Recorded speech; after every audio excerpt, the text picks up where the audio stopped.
this video is for people who've just found out that their alarm works, and if it does work, that they've been told the code, and also if they want to sort of have a bit of a change around of the system. This basically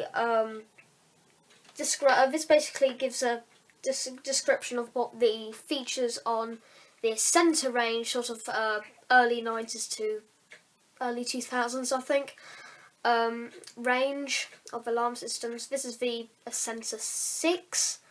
There's also Accenta 8 and Accenta Mercury. It will be the same for those two. Optimas, I have absolutely no idea whether they are the same, if they have the same features or if they have different features. So sort of have a look around old Optima tests for that. Going into the walk test and things, I believe, are the same. So what's this video for? Well, this is going to give you the knowledge of what the basic programs for the alarm. And so, in order to start, you need to press prog, and then you need to enter in your code. For this, it's 0000. Now, in order to change your the tamper light will turn on. If you want to change your code, you press 8. And then you enter in your new code. That's all set. Now, press 7. Well, I've changed user code 2. Now, if you want to do user code 1, it won't do it for me at the moment, so I'll have to check why. But if that was user code change, so if you want to reset it again, so you do that again. And there you go, you press reset, and the day indicator will show again. If you are user code 1, you will need to press the program key, enter in your code, which in this case is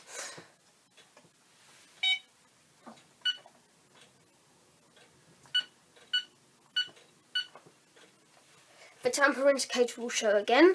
Press 8. That will be user code 1, so let's change that to press 7. And that will change user code 2, which we'll set to... And then if we press 9...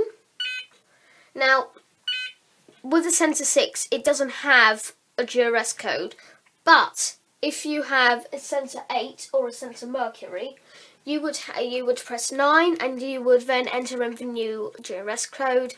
The same tone will sound, and then you press reset, and the tamper indicator will go off. So if we want to do walk test now, we press program, and we enter in our code. Then we press 0. Now, we have now just put it into alarm test mode. So if you press 1, that is the set plus test. Press 0 to stop it. If we press 2, that's the strobe test. I don't have one hooked up, neither do I with the bell box, which is 3. 3 is the bell box. And then 4, that's the low volume sounder test. Now, I do have a high volume one, but that's in the loft space up above. And you press 2 and then 4. That will test the internal speaker. Now, if you press 5, the day indicator will go off, all the lights will turn off, and that's in walk test mode. Unfortunately, I don't have the door contact hooked up now because all of it's in the loft space, so I can't really do it. But we'll do the chime mode, and the loudspeaker will be in the loud chime mode, not set when you set something to chime. So you press 0, it'll put everything back to normal. Once you finish testing, you press reset and reset. Now, keep in mind that all personal attack buttons or panic attack buttons, including the one on the keypad, will still remain active even when it's in the programming, even though it's in programming mode / engineering mode. So whatever you do, and if you have a monitored alarm system, don't at any cost, because it will set off the alarm outside. And it's like the boy who cried wolf. People will ignore it if there is a break-in. So don't. If you have a monitored alarm and it goes to an alarm monitoring centre, I don't have a telephone auto dialer hooked up, even though this was a doctor's surgery. It's you probably will have to phone them up, and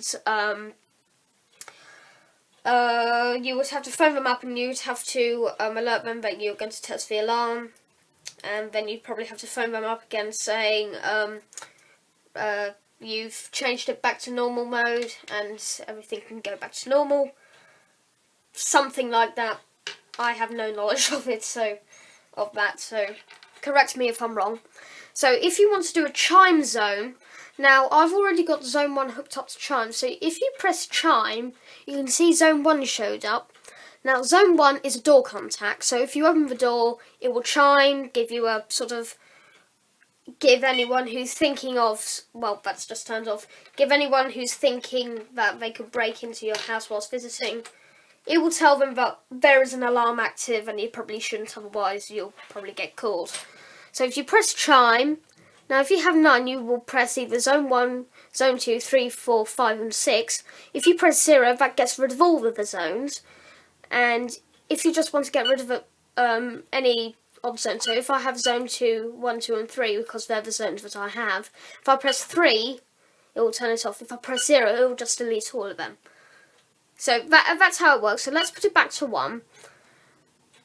And let's press reset. Now, to do an alarm recall mode. Now, you may want to just have a look at any past events where the alarm's gone into attack. So, what you do, you press program, you enter in your code, tamper indicator will show, then you press chime, the attack will flash. The last 8 events will now be scrolled and displayed. That's another one. That's the second one. There was an attack mode. That was the third. There was also an attack mode. And if there was another attack mode. So if we press 1, that's the first event. If we press 2, that's the second event. If we press 8, you can see that there was a tamper, and that's when I powered up the alarm to replace after testing a replacement fuse. And you can see there's tamper mode. So once you finish with that, or if you want to continue scrolling, press chime, tamper. And so if we press reset, there we go. Day indicator will show again, and the alarm will be set to normal. So to set and unset, you probably have done this before. You enter in your code. It will do that. There will be a high tone. There'll be a staccato high tone if a zone is either open, like a door, and it will change back to this once you've closed the door / hatch. And if you want a quick set, you press that set button, and it should stop immediately. The day indicator should turn off. Now, should you enter the house again, you key in your code, which will be, there's no countdown because I'm not in the loft, and it will return back to normal. Now, if I press 4 and 9, which is PA, that'll set it into attack mode. Upstairs will be like crazy up there, it's really loud. It will display attack, because it was a personal attack. If you press reset, everything will be back to normal.